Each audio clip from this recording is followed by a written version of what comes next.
ଅନୁଗୁଳ ଜିଲ୍ଲା ବଅଁରପାଳ ବ୍ଲକ ବଉଳିଗଡ଼ ପଞ୍ଚାୟତର ଜୁହାପୁର ଗ୍ରାମରେ ଥିବା ପ୍ରାଥମିକ ବିଦ୍ୟାଳୟର ଶ୍ରେଣୀଗୃହ ନୂତନ ପାଇଁ ଗ୍ରାମବାସୀ ବିରୋଧ କରୁଛନ୍ତି। ଜୁହାରପୁର ପ୍ରାଥମିକ ବିଦ୍ୟାଳୟ 1972 ମସିହାରେ ସ୍ଥାପିତ ହୋଇଥିଲା।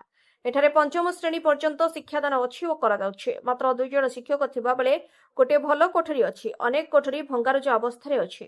କେତେବେଳେ ଗୃହଗୁଡ଼ିକ ଭୁଶୁଡ଼ି ପଡ଼ିବ ତାହା ଜଣା ନାହିଁ। କାରଣ ଅଳ୍ପ ପବନରେ ବାଜିଲେ ବା ବହିଲେ टाइल गली पड़ुछि। केतेबेले काहार भी जीवन जायपारे ओ सेथिपई ग्रामवासी माने मरामती पाई मना करिसंते।